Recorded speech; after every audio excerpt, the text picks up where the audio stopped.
There are 3 effective ways to manage your sourdough starter to minimize the amount of discard you produce and to simplify your life. We're going to talk about the micro method.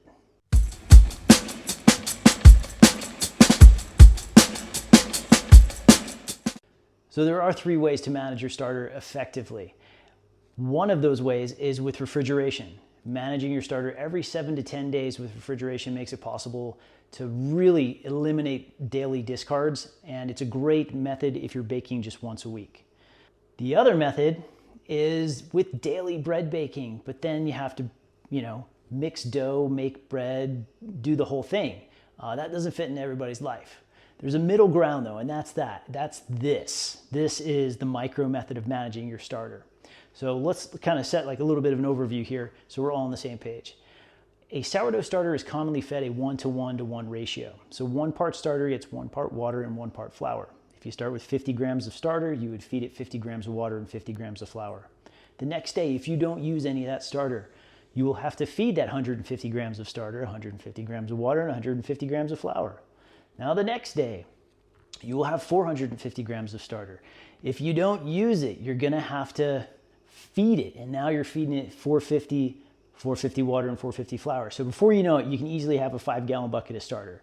So if you don't end up making bread on a daily basis and your starter is living at room temperature, it's a living, breathing organism, it needs food and water, you have to feed it. Now, to eliminate the exponentially growing volume of starter, people would throw away starter. They will discard. And there are many sourdough discard recipes on the internet for utilizing that instead of throwing it away, tortillas and pancakes and crepes and all kinds of different stuff. But if you don't have time to mix a batch of dough, chances are you're not going to want to make sourdough crepes or whatever from whatever discard you'd be throwing away. Now, instead of making daily bread and instead of putting your starter in the fridge, we're going to shrink it down in volume. We're going to make it much smaller. And now the discard's not going to go away. It's just going to become just a little teeny tiny bit. Something that will be not enough to be able to do anything with, and not so much that you feel bad throwing it away. So kind of a middle ground here. And then let's see, some context, right?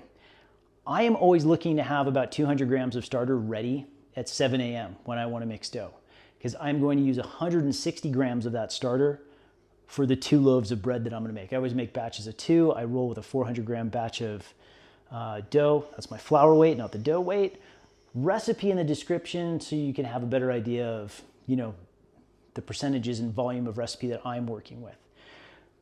But I want 200 grams so I can use 160 and have 40 left over. I have 40 grams here left over from mixing dough this morning. It looks like this in the jar.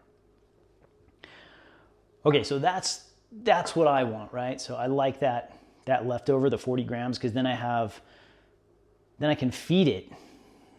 Mixed dough at 7 a.m., 10 p.m., 9 p.m., I can feed it a 1:2:2 ratio, which is what works for my environment because my sourdough starter lives on the counter and I understand its behavior because I get to see it all day, every day. What if I want to take a break from baking or making bread, but I don't want to stick it in the fridge and I don't want to discard like 160 grams of starter every day? That would be very wasteful. In that situation, I'd feel compelled to make something with it. And you can see here, 40 gram discard, 160 gram discard, big difference. The micro method. Now, I have this leftover starter. How does this work? I like an 8-ounce jar for this. Weigh your jars. It's really important. It's going to make your life super easy when you need to do some math later. This quilted jar weighs 185 grams. This unquilted jar weighs 182 grams. I like the unquilted because it's easier to scrape down the jar and get all my starter out. But, whatever works for you. Look, this guy weighs 430. Just know your weights. It makes life easy. Now, I'm going to take 10 grams of my 40 grams leftover starter and I'm going to put it in my little 8-ounce jar. It goes off to the side. At 9 p.m., I'm going to feed it. I'm going to feed it a 1:2:2 ratio. Why? Well, I'll get to that. So if I take 10 grams out, I'm going to feed it 20 water. I like to mix the water in first, put it into solution, put the starter into solution, so I know it gets thoroughly distributed into the flour. And I mix the flour in, scrape down the sides, Easy, this guy's fed. He gets marked with a rubber band, lid on loose, on the counter, on a kitchen towel to protect you from the cold surface of the granite. Now in the morning, there it is, it's taken off. It's like doubled or tripled, happy little guy. This is from 9 p.m. to 7 a.m. That's the activity that I got with a 1 to 2 to 2 ratio. So 9 p.m. to 7 a.m., what is that, 10-hour window, right? So it took 10 hours for it to reach about the peak of its activity level with this feeding ratio. Important information, you know, planning out your bread baking timeline. And I marked the top here, and then here's an image of it at 12 hours. And then, you know, you can kind of see it rose just a tiny bit above the rubber band. So there's a little bit more action in there. So my 1 to 2 to 2 ratio is good for a 10 to 12 hour, you know, activation period. Here it is at 16 hours. It's receding. It's hungry. It is risen to the top of its peak, and now it's collapsing. And then at 24 hours, it looks like this. And now it's time to do something. It's time to feed it again. But we need to do a discard. Like I said, we didn't eliminate it, we just made it smaller. And discarding back down to 10 grams, we're gonna remove 40, right? So we know the weight of my jar, easy math here. And you know, if you miss, like if you're removing starter and you're off by like 2 grams, like cool, no big deal. Maybe you get 12 or 13 grams in the jar, it's fine. It's such a small amount of starter, you don't need to fight it to be like perfectly exact as far as, you know, numbers go. Be close. We're feeding it again, and 10 grams, 20 grams of water, 20 grams of flour. You can, you know, just keep feeding it on this 24-hour cycle. A 1 to 1 to 1 ratio doesn't really keep it happy long enough. And a 1 to 1 ratio also only gets me like to 8 hours. It takes 8 hours for it to come up to activation, and then it starts to reseed. How do I know that? Because I've been doing this on my counter for a long time, and that is one of the values of this. So sure, we still have a discard. It's very small. It's like a tablespoon, like a heaping tablespoon of starter, which I don't really feel too bad about. And it's really, you buy a 50-pound bag of flour, it's 20 grams of flour. It's less than a penny worth of flour. Living on the counter, this is one of the major benefits. There's a few here. You get to learn its behavior. How long does it take to come up to peak activation? Like how long is it in that window of that, in that bell curve of ready to make dough? It's ready, it's fired up, it wants to do a job. The other thing is, besides getting to know its behavior, is its exposure to your environment. So the microbes, yeasts, bacteria that are in your environment, the exposure to water and flour, regular feedings will make your starter more durable, more robust, and more flavorful. It will be less sensitive to a little bit of abuse and neglect, which is, you know, sometimes your starter gets abused and neglected. It's just the way it goes. It'll be more resistant to a little bit of contamination also. So those are two really useful qualities of, you know, this method, living on your counter. Now, what about when you want to bring it back up to some volume? What about when I want 200 grams of starter so I can make dough? Easy. So you have your little jar of starter, there's 50 grams in there, right? We had 10 starter, we fed it 20 and 20, no problem. So I know a 1 to 2 to 2 ratio gives me a 10 to 12 hour peaking time. I like 200 grams.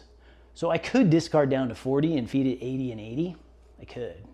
But I just choose to go 50 grams of starter and 75 water and 75 flour. What is that? That's a 1 to 1.5 to 1.5 ratio. I know this is going to put my starter ready to go at about 7 a.m. And you can see it in this jar compared to the one next to it. The one next to it got a 1 to 2 to 2, and this one got a 1 to 1.5 to 1.5. And you could see he's just started to come down a little bit. And this is 10 hours, not 8. He would have been more at its top at 8 hours. But it's okay, you know, bell curve, right? We're right before the peak, at the peak, just after the peak, we're gonna make amazing bread. Your starter is gonna leaven bread. But how did I get there? Right, so I had 50 grams of starter, I add 75 grams of water into the jar, and I mix it together thoroughly. This makes getting the starter out of the jar easy. So thoroughly combine it, and now we need to go into a big guy, because we're gonna make more starter than what the little guy can contain. So 32-ounce mason jar, here goes in the water and starter solution, and then from here we can add in our 75 grams of flour. Mix it together, thoroughly combine it, scrape down the sides with a spatula, mark it with a rubber band. You already saw what it looks like the next morning. There it is again, ready to make dough. And after I make dough, I'll have this 40 grams left over. And if I'm gonna make dough the next day, like if I'm gonna make two more loaves of bread, because that's pretty common for me, I'll just keep this guy out. And if you want more details on that, video, managing your starter with daily bread baking, will take you through kind of that process and give you a better idea of how that works in my life.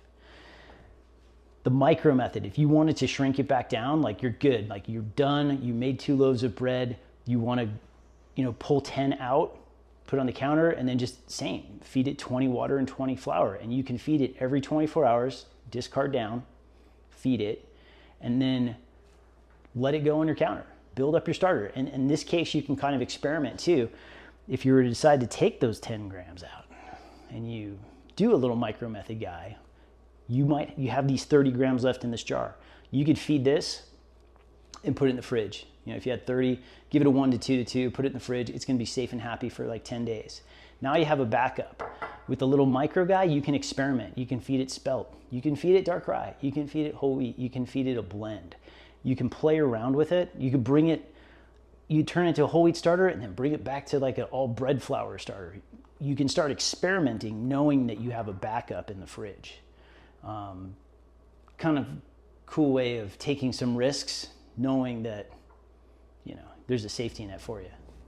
So that's it. That's the micro method. It's really just a way of scaling down your starter to a small amount where you can keep it on the counter, have a discard that doesn't break your heart, and really get to understand how your starter responds to water temperature, your air temperature, your environment, so you can really tune in your bread baking timeline.